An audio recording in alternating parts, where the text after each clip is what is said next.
Hello, I am Taureor, and a while ago I made a Big Blue Blob achievement run on YouTube. As far as I know, I am still the only YouTuber to have successfully completed it on video at the time I am recording this. And now I have decided to make a short guide video that will explain my strategy and let you duplicate it without having to watch the whole series. Unless you want to, then I definitely recommend it. Alright, let's get into it. I have loaded the game. I have not selected Iron Man because I will not be playing through it. I will just explain. So, your first move when you load the game should be to check who hates you. We are currently hated by England, Burgundy and Provence. That is a rather advantageous start because Austria can always hate you, always also hate you, which is slightly more problematic but also not a game changer. They will probably not meddle with you too much. If Austria hates you, it's still okay. Now check who hates England. England in this case is hated by Burgundy, Aragon and Castile. Denmark can also rival England quite often. Sometimes even Austria can, I believe. Okay, and now it's time to set our allies. You will want to consider Castile, Aragon and Austria as your allies. Now, you do not want Denmark, even if they have rivaled England and would be able to help you. You will also like to have Poland as an ally, but that comes a little bit later. Alright, so when you are considering your allies, you also have to see who hates the other one, right? If they hate each other. For example, Castile and Aragon hate each other, and Aragon and Austria hate each other. So in such a setup, it might be wise to ally Castile and Austria, leaving Aragon out. You will not be able to ally Castile, Aragon and Austria, because then Aragon will hate you enough to break the alliance, most probably, unless you do some diplomatic actions before you do that, before you ally them. You would need to improve relations quite a lot and actually ally them before the others. That's a long thing. So in such a situation, when they hate each other, you will have to choose two.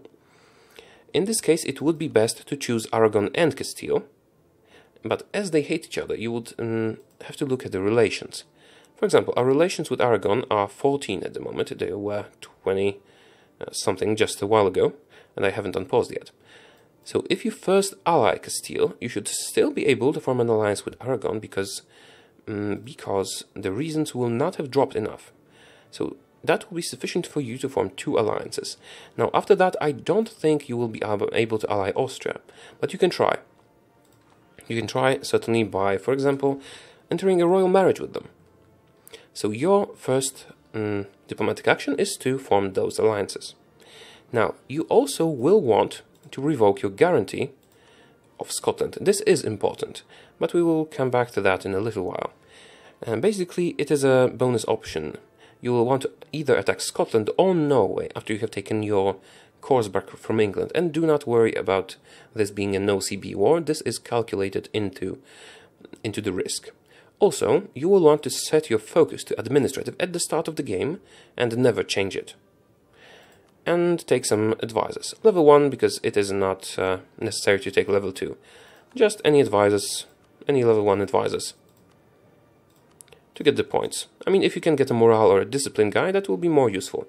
But basically you cannot afford level 2 at the start of the game, and you cannot afford to not have an advisor because the points, you know, are going to waste. Okay, so the next action that you should take after securing your alliances and revoking the guarantee of Scotland, although revoking the guarantee of Scotland can wait until you declare war, you will want to declare war against England and take back your cores. Do not worry about Calais, it doesn't really matter that much. You will definitely want your cores back. Now, if you have allied any of England's rivals, they will come to help, and it will make the war that much easier. The total setup of your armies that I would recommend is as follows. You should... Wait a minute, let me just split that accordingly. You will want to have 4 armies of 7 men, of 7 regiments, and 2 armies of 1 regiment. Now, those armies of 7 regiments will go to Normandy and Labourd to siege the forts. Armies of 1 regiment will go to Gascon and Caux? I'm not sure how to pronounce that. Nevertheless, here. And the remaining armies of 7 regiments each will go to those provinces over here. Obviously, you will want to set up your armies before declaring war to move them into the English territory first. So I would probably go like that. 1, 2. You'll go here, or just stay where you are. You would go here, and then move into Laborde, and the other one would just stay in Armagnac, and the other 7 will just stay in Alencon. Why? So if you see an English army coming, you can provide reinforcements, but you don't take unnecessary attrition. Also, provide generals to the guys sieging the forts. As your war goal, I recommend you select a province that doesn't have a fort, so you can take it quicker and start amassing war score earlier. So that is your first war. Do not take anything apart from your first corps, just take them as soon as you can and peace out. Now, some general tips I should include. Let's just zoom out so we lose the armies. Completely forget about taking anything from the Holy Roman Empire. Do not take any of this land. That's a big no-no. Do not attack Brittany. You could theoretically attack Provence, but I do not recommend it. And also leave Burgundy alone, completely. Just forget about expanding here. You could do that, but that's the hard way to do the achievement. And why would you want to do it the hard way? So after you have taken your cores from England, you will want to either declare a no-CB war. Your truce with Scotland will have worn off after 5 years of you revoking the guarantee, or declare a no-CB war against Norway. So either Norway or Scotland. Now, Norway is a very good opportunity. You will want to fight them anyway, but you can't really fight effectively if you are fighting Denmark, Norway, and Sweden. So the key here is to wait for Sweden to declare the War of Independence against Denmark. Do not support them in it. Someone else will. They will declare the war 90% of the time. Or if they don't, if Norway is still with Sweden under Denmark, then you just attack Scotland and take their lands in the meantime, and from there you will be able to fabricate on Norway and attack them a little bit later. One no-CB war, either against Scotland or Norway, is the necessary evil. Don't worry about that. And since you have set your focus to administrative, you will soon have enough points to raise your stability after declaring a no-CB war. Alright, so first move England, second move Scotland or Norway. If you go Scotland, then your next move is Norway, provided they have rebelled. I mean, Sweden has rebelled. If they didn't, you will either need to take another ally that is an enemy of Denmark, or support Sweden, which I do not recommend, or slowly expand in Ireland, waiting those few years, taking as much as you can, and then striking Norway. I mean, you will need this land anyway, so it's better to take it sooner rather than later. After you have taken a foothold in Norway, it is best to just take provinces up to here, so that you can actually reach Novgorod. This is vitally important. Also, after you have taken some of Norway's provinces, make sure to maintain a land border and move your capital to Norway. That will let you core quicker, because having, you will have to core the province first, but after you core the first batch of provinces, you will want to move your capital, because a land connection with the capital allows for very quick coring. And that will cost you some points, but that is a necessary sacrifice. Alright, so after you have attacked England, possibly Scotland, and then Norway, you will want to take enough land to actually touch Novgorod in your first war. Don't worry about the no-CB, you will get some aggressive expansion, but not a lot. In the meantime, you will want to be working on an alliance with Poland, that, unless something goes horribly wrong, will have Lithuania under their belt, and be a very powerful ally. Next, you quickly fabricate a claim and attack Novgorod, unless Muscovy has already taken the adjacent province of Kola. You will want to fabricate a claim here. I think from Finnmark you will also be able to fabricate it on Arkhangelsk. So on either of those, and when you have the claim you will want to attack Novgorod and take all their land. You could theoretically vassalize them and just take enough provinces to touch Muscovy, but that is slight. I would prefer to just take the land directly than get a vassal. Of course, provided they are small enough for you to vassalize. You want to take enough land to actually touch Muscovy and start fabricating claims on them. From there, you just expand through Muscovy, Kazan, Golden Horde, Perm, Crimea and Novgorod. Take enough land there, keep coring it, keep declaring wars when your truces are over, fabricating claims on all the time, and Poland will help you in your most dangerous wars against Muscovy, because Muscovy will have grown a little bit by the time you get there. And that is basically it when it comes to battles. When you have secured your passage through Norway, when the opportunity presents itself, you can strike a few blows against Sweden, but that is not a necessity. Also, you will want to get a path through Novgorod, through Muscovy, to the Golden Horde and Kazan, not just take bordering provinces, because you need to keep warring. If you have trouble with rebels, don't worry about it too much. They will raise up, but you should be maintaining a large enough army to actually crush them. When it comes to... Okay, so that was external management.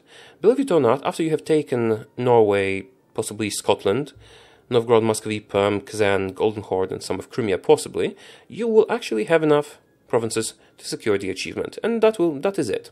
This is the basic strategy. Now, what not to do and what to do internally. As I said, you do not attack HRE, Brittany, Burgundy or Provence unless you have no aggressive expansion whatsoever and are really, really on schedule, because those wars will slow you down at least a little bit. You want this cheap land, not this expensive one here. Alright, let's go to internal management. Obviously, before you declare your first war against England, you will want to set them as a rival. Now, other rivals are not that crucial, but you will probably want to set another one just to get enough power projection. You can use that to leverage an alliance with someone. For example, if you are having trouble setting your alliance with Poland, you can try to have some common rivals with them. Is it actually possible in our case? Hungary, Teutonic Order, Bohemia? In our case, it is not possible, but sometimes it is. And I would recommend that you keep one spare rival slot to put Muscovy in it when you have the ability to do so. So, first slot, England. Second slot, possibly Burgundy or someone that will secure you additional relationships with your allies. So here it's England or Morocco, here it's Austria, England and Castile. So none of those probably in that case. Rivaling Austria is probably not the best choice, because when you declare war on England and Austria and you hate each other, even if they are your rival from the beginning, they might be more inclined to join England in the war, slowing you down a little bit. Still, you should be able to win, especially if you have someone as an ally. Okay, now let's go to technology and ideas. Ideas, no ideas. Don't interest you in the slightest. Technology, you are not interested in administrative or diplomatic technology at all. You will need those points for peace deals and for coring. And military technology, yes, you do want that. You will want to keep up with with military technology, because it strengthens your forces. But that is basically the only thing that you will do in the technology screen. Do not take any of them, even if you cap on points for a few months. If you cap on points, you're going too slow, but going too slow for a while is not a big problem. In my campaign, I actually capped for a little while, and I still finished several years. What was that? 14 years? 16 years? I don't really remember the end date right now, but I had a lot of time to spare. So, no personal union hunting, no technology other than military, and no ideas.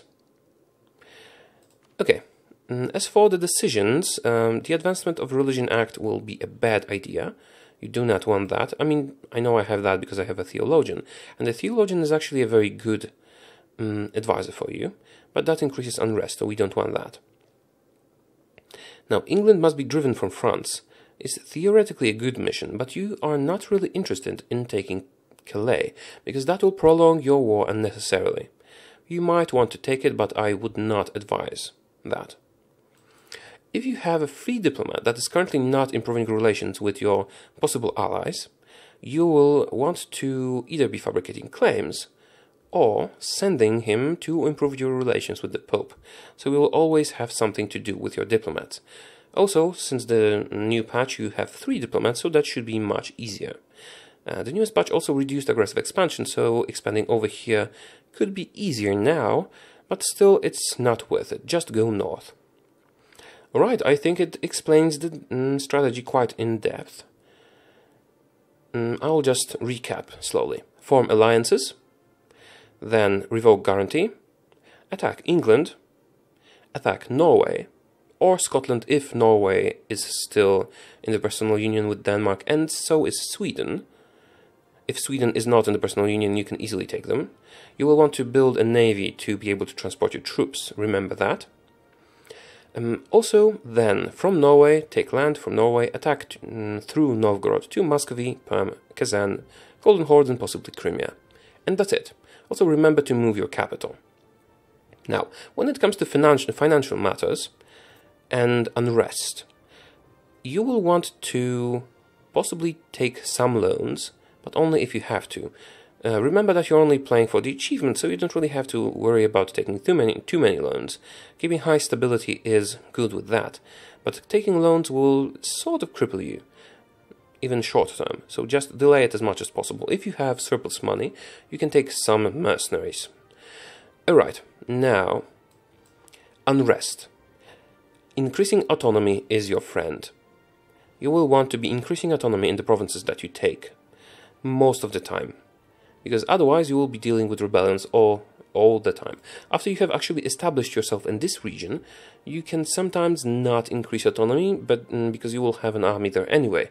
But usually increasing autonomy will be a good idea because you won't have to be dealing with rebellions. You have better stuff to do, you have attacks to perform. Alright, and I think that concludes all of it. Yes, I believe so. So I hope you did enjoy the video, I hope it was helpful. If you have any comments, any feedback, or if you want to suggest another country that I should do a strategy guide like that for, let me know in the comments. And I will see you next time. Remember to like and subscribe. See ya.